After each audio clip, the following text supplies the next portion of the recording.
Salut à tous, on se retrouve pour le classement mondial de février 2023. Donc on a eu d'abord un WTT Contender qui s'est déroulé en Afrique du Sud qui rapporte 400 points. On a eu aussi en janvier donc un WTT Contender au Qatar qui rapporte aussi 400 points.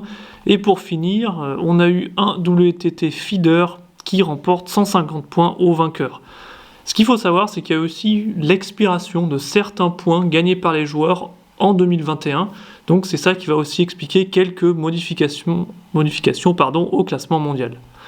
Alors, si on regarde la pyramide, on a eu le WTT Contender et Feeder au mois de janvier, et on commence direct par le classement chez les hommes, avec Fan Zhendong toujours en tête, de loin, suivi de Ma Long qui double, tout comme Wang Chuqin qui double Harimoto, Calderano, lui, en 5ème position, est-ce qu'il va pouvoir challenger le top 3 chinois cette année? On verra. Truls Mauregard, 6ème, Liang Jingkun, 7ème, perd une place, se font doubler par Calderano. Lin Yunju, 8ème, Darko Jorgic, 9ème, gagne une place, Chudang, 10ème. Ovtcharov perd 2 places, il n'a pas participé à beaucoup de compétitions l'an dernier. Lin Gaoyuan, 12ème, Patrick Franziska, 13ème, Quadri Haruna, 14ème.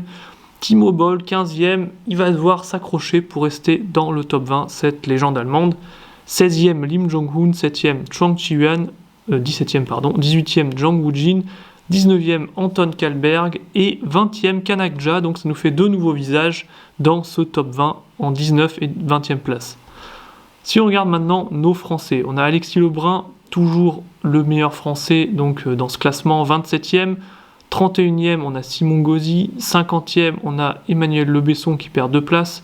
Chana Kuzu, 68ème. Félix Lebrun, 70ème, lui gagne 9 places grâce à 35 points de gagnés avec les WTT Contender en Afrique du Sud où il a atteint les 8e. On a Alexandre Cassin, 95e, qui perd 6 places. Enzo Angles, 96e. Jules Roland, 129e, lui gagne 17 places. Donc il a aussi atteint les 8e dans ce WTT Contender en Afrique du Sud. Ça lui fait 35 points de gagné aussi.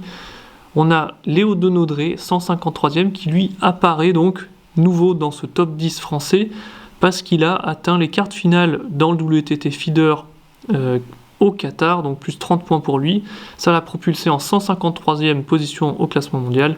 Et Hugo Deschamps gagne 3 places, 159e au classement. Donc voilà pour nos Français.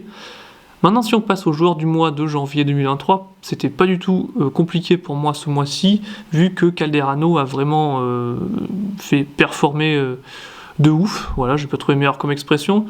Hugo Calderano, donc, qui a gagné les WTT Contender au Qatar et en Afrique du Sud, donc 800 points gagnés pour lui. Il a battu des gens, notamment Zhang Wujin, Xiang Peng, Yuan Litzen ou Lin Shidong, donc 3 Chinois. Hugo Calderano était en grande forme. Maintenant, si on regarde le classement chez les femmes, on a Su Ningxia en tête, suivi de Chen Meng et Wang Manu, le trio chinois toujours en tête, Wang Yili, le quatuor, Hinayata 5e, Itomima 6e, Chen Xingtong 7e, Ishikawa 8e, Du Oikem 9e, Han Ying 10e, Fan Sechi 11e, une autre chinoise qui arrive presque dans le top 10, elle n'était même pas dans ce top 20 le mois dernier, et bien elle arrive 11e grâce à une victoire notamment au WTT Contender, et une autre finale d'ailleurs. Et donc Yang Xiaoxin 12e, 13e Adriana Diaz, 14e Sofia Polkanova, 15e Mittelam, 16e Zhang Hui, une deuxième chinoise qui apparaît dans ce top 20. Elle a aussi par exemple atteint une finale dans un WTT Contender, ça lui rapporte pas mal de points.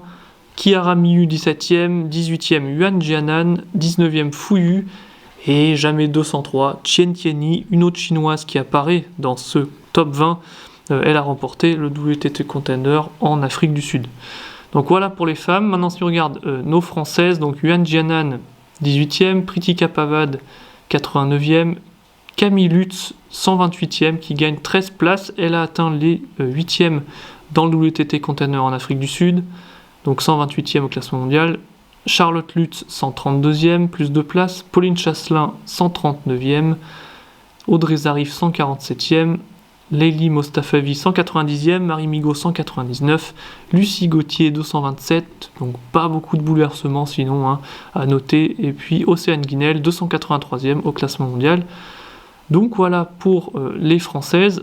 La joueuse du mois de janvier 2023, donc là c'était un peu plus compliqué, peut-être que certains d'entre vous ne seront pas d'accord avec moi. N'hésitez pas à donner votre joueuse du mois de janvier. Pour moi j'ai mis He Zhuojia. la chinoise de 24 ans, qui a gagné 10 places au classement mondial. Elle a gagné les WTT feeder, mais elle a battu Guaiman, Zhang Hui, Fan Ceci, donc 3-0, 3-0, 3-1, des compatriotes chinoises. Fan Ceci, elle aussi, a gagné un WTT contender, mais bon, j'ai mis Rojo Jia, même si elle a perdu face à Yuan Jianan, j'ai mal épelé son nom, désolé pour ça, qui a perdu 3-2 contre Yuan Jianan. Donc voilà, on a ensuite dans les doubles chez les hommes, Uda Yukiya, Togami Shunsuke toujours en tête, suivi de Carlson, Matthias Falk.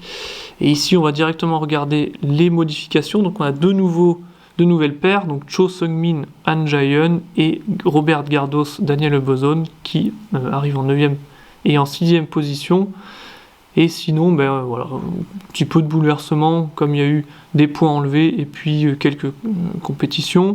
Chez les femmes, là aussi, on va regarder plutôt rapidement. Donc on a Zhang Hui et Guaiman qui ont remporté quelques points dans ce mois de janvier, qui passe 5e. On peut noter en 7e position aussi un nouveau duo, Lee Zion et Choi Yoju de Corée du Sud. Donc voilà pour les femmes. On a toujours donc Wang Manu, Sonic-cha en tête. Et sinon, dans les doubles mixtes, là aussi, on va passer plutôt rapidement. Il y a surtout, on peut noter en 9e position Guaiman, Lin Shidong, duo de jeunes chinois qui apparaissent en 9e position. Sinon, changement, donc Lin Yunju, Chong Iching qui passe 2e, alors que ils n'ont pas joué. Ils ont du coup quelques points qui ont expiré, ce qui font que Wang Chuqin, Suniksha passe en tête de ce classement dans les doubles mixtes. Maintenant, si on regarde la suite, donc ce mois de février, qu'est-ce qui va se passer? On aura un WTT feeder qui se déroule actuellement, qui remporte 150 points. On a un WTT contender en Jordanie aussi, qui va donc donner 400 points au vainqueur. On a un WTT feeder à Düsseldorf qui se déroule bientôt. Et on a un deuxième WTT feeder qui se déroule directement après, aussi à Düsseldorf. Et finalement, on a le top 16 Europe qui va se dérouler en Suisse, qui rapporte 500 points. Donc ça compte comme coupe continentale. Donc c'est en Europe ici, bien sûr. Et donc 500 points pour le vainqueur, c'est déjà pas mal. Donc pas mal d'actions pour ce mois de février. Ce sera tout pour cette vidéo. Merci d'avoir suivi et on se retrouve le mois prochain pour un nouvel update de ce classement mondial. Portez-vous bien, à la prochaine.